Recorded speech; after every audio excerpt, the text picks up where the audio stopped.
Ready, pick up 5, 6. Yep.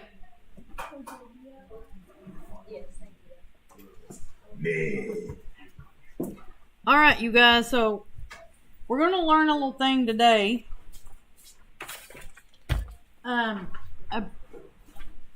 It's pretty simple. Again, I mean, it seems like this whole chapter has been just pretty simple stuff, right?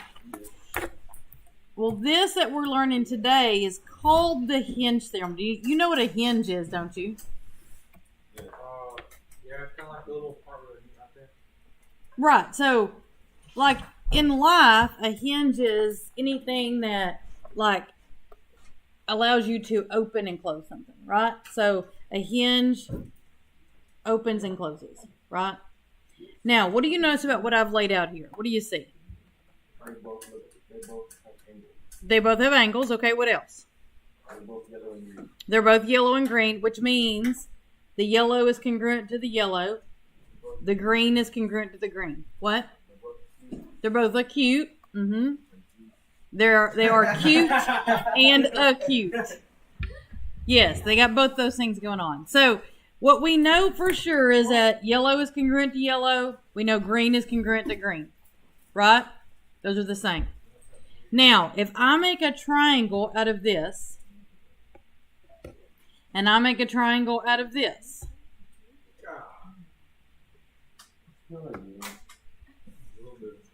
okay, is the yellow still congruent to the yellow? Yes. Is the green still congruent to the green? No. I changed the length of that? No. I didn't. You only change the length of the that side. Is the yellow still congruent to the yellow? Yes. Is the green still congruent to the green? Yes, they're still the same. They are the same length. Now, what did change? Because something did change. What changed here? This angle, right? This angle compared to that angle. So actually, if I lay this down right here, you can clearly see that this angle is smaller, right? What also changed when I changed the angle measurements? The length of that other side.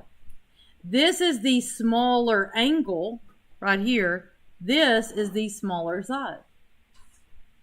That happens every single time. And it just makes sense, right? Like if you hold your hands up like this and we make them wider, we didn't change our hand length, but it changes the length between our fingertips, right? If we put them down lower, hands are still the same length, but it changes the length between our fingertips. And the wider you make your hands, the longer it is between your fingertips, right? Well, that's the same thing that's going on right here. If you look at two triangles, and you know that you have two sets of congruent sides on those triangles, the angle between those two congruent sides will determine the length of that third side. So the bigger the angle, the bigger the side. So if you're comparing these two triangles and you know this angle is larger than this angle, you know that side is larger than that side. That's the hinge theorem. That's all it is.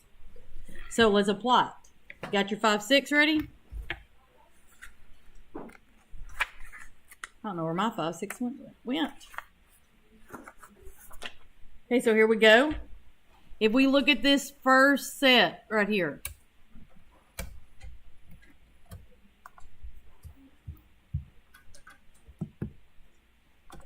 we look at this first set. So we've got the measure of angle BXA and the measure of angle DXA. That's what we're trying to compare.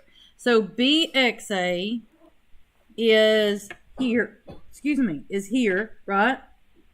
And then DXA is here. Those are the two angles that we are wanting to compare. Do you see what triangles that they're part of? Y'all see that? So what do we know about this triangle right here and this triangle right here? What do you see about them? What do you notice? What do they have in common? They both, They both have A. AX, right? So AX is the same in both of them. It doesn't change. AX is congruent to AX. Reflexive property. Remember that? What else do they have that's the same? May not be this. BX and DX are congruent, right? So we're talking about this side is congruent to this side and this side is congruent to itself. That means if we look at these angles that are created between those sides, right? If we look at those angles, we know that the one that has the bigger angle has the bigger third side. We know that the one that has the bigger third side has the bigger angle. Well, they didn't give us any information about the angles, but they did give us information about the third side. Which one has the bigger third side? AD is the bigger third side, right? That means since it's the bigger third side, easily distinguishable because 8's larger than 6, then that means this angle right here is the larger angle. So if we're going to write this out, so BXA, angle BXA, was it the bigger one or the smaller one? Smaller. So we say it is less than angle DXA. You always want to write them in the same order that they wrote them down in. Okay? That just makes it easier. Everybody's doing the same thing. So if they do BXA first, you do BXA first, and adjust the direction of your sign. All right? Y'all following me? Okay? Now, what do I know about this angle right here and this angle right here? They're vertical, which means what? They're congruent. What about this angle right here and this angle right here? They're also vertical. So they're also congruent. So, if these two right here, if we compare them and we know that this one is the big one, that one's the big one, what do we know about these two over here? Which one's the big one? The one on the top or the one on the bottom? Top. Because it is congruent to this big one. Y'all see what I'm saying? Does that make sense? Are y'all dead today? What's going down? A little bit? Y'all look so tired. Got back real late last night. How'd the game go? Oh, that's heartbreaking. Well, I mean, getting's just demolished as being so close. Close games are hard. Close games are hard to lose. Okay. If that's the bigger angle, that's the bigger side. Right? So this is the bigger side. So when we write it, we look at how they wrote it. BC and then DC. Which one's bigger? BC. So we say BC is greater than DC. Y'all see it? Pretty simple, huh? Okay, so let's look at these down here. Number 3. We know that this side is congruent to this side because they gave us the 22s, right? What else do we know is congruent in those two triangles? RT, because it's in both of them. What property is that? Reflexive property. So we know they have a congruent side here and a congruent side here. So that means the angle between those congruent sides determines the third side, right? That means this angle here determines that side. This angle here determines that side. We know the side lengths. Which one's longer? RS. This one's the longer side. That means this one is the bigger angle. Right? So if we're writing them down, angle STR and angle TRU, which one is bigger? STR. So we write STR is greater than TRU. Notice I didn't put the M's in here. Technically, you're supposed to, but I wanted to make life easier on y'all, so I didn't include that on our answer keys. Okay? So technically, you should put the measure because we're talking about the numbers. Shapes are not greater than or less than. Numbers are greater than or less than. I was just trying to make life easier. I don't know why I thought that one little thing, leaving that one little thing off would make it easier, but I did. Probably made it more complicated. Okay, so look at this one. We got PQ and RQ. So we know that this is congruent to this. What else do we know? QS is congruent to QS. Okay, so that means we're talking about these angles, right? Which one's bigger? PSQ. So that means what side's bigger? PQ. So when we're writing it, PQ is greater than RQ. Now, notice these are both greater than. That's just a weird coincidence. Okay? I had to have this conversation with first period. When I make out a test, I pay no attention to the answers.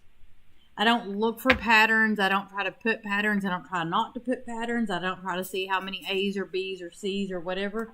When I notice a pattern on an answer key is when I'm grading your test. And then I'll be like, oh, look, it's A, B, A, B, A, B. Like, that's when I notice it. I don't notice it when I make out a test. When they create these textbooks or these worksheets, they don't look for patterns in the answers. Someone first period had answers for their worksheet from yesterday. They thought they had too many yeses. So they just changed some of them. Don't do that. Okay? We don't look at this and be like, oh, there's too many yeses here, or too many yeses. I need to change this. No, we don't do that. Okay? We don't pay any attention to it. Whatever the answer is what the answer is. Y'all following? All right. So let's look at this one here on number 5.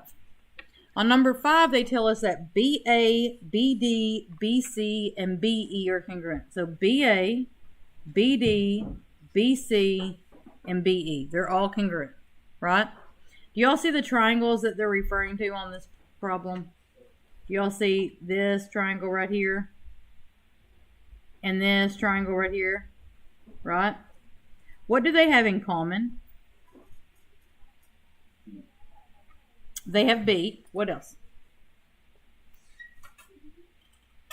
They both have something, but it's not a side this time.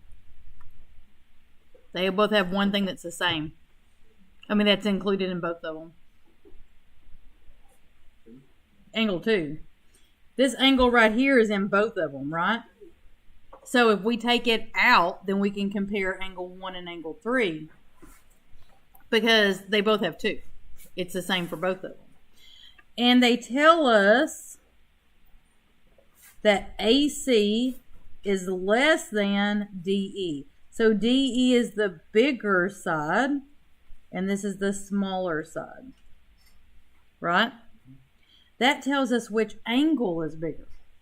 3 has to be bigger than 1 because 3 and 2 together are across from the bigger side. 1 and 2 together are across from the smaller side.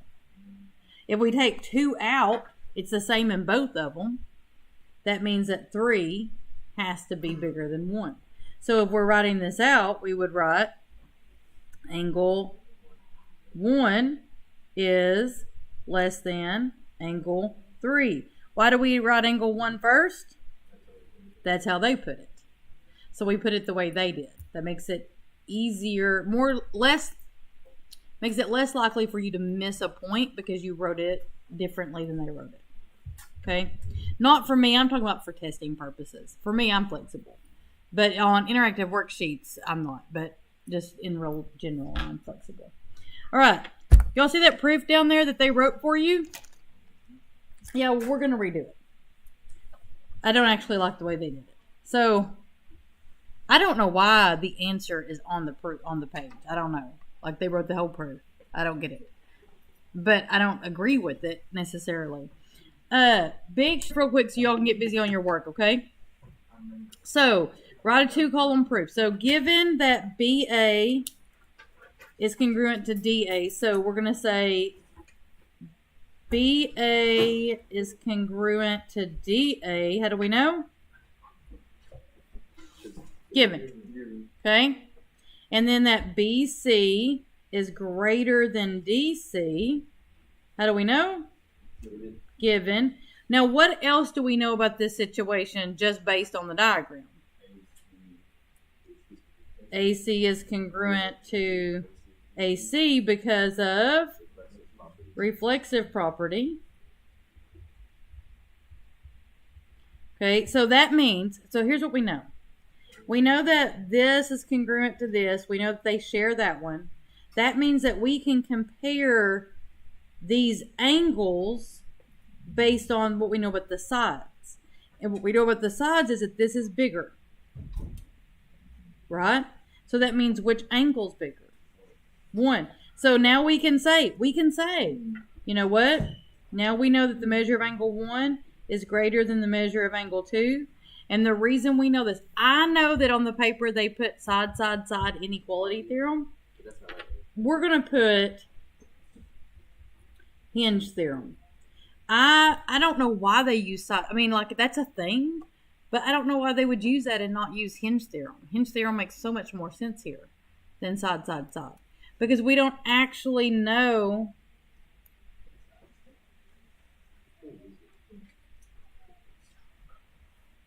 I mean, I guess we do know. I mean, I guess we could use side, side, side. Because we do know the 3 sides. So we could use side, side, side. I just think hinge theorem makes more sense. Okay, your assignment is 5, 6 practice, not number 6. You gotta do all the rest of them. You can mark out 6. Because I forgot to put an answer thing on the bottom for 6.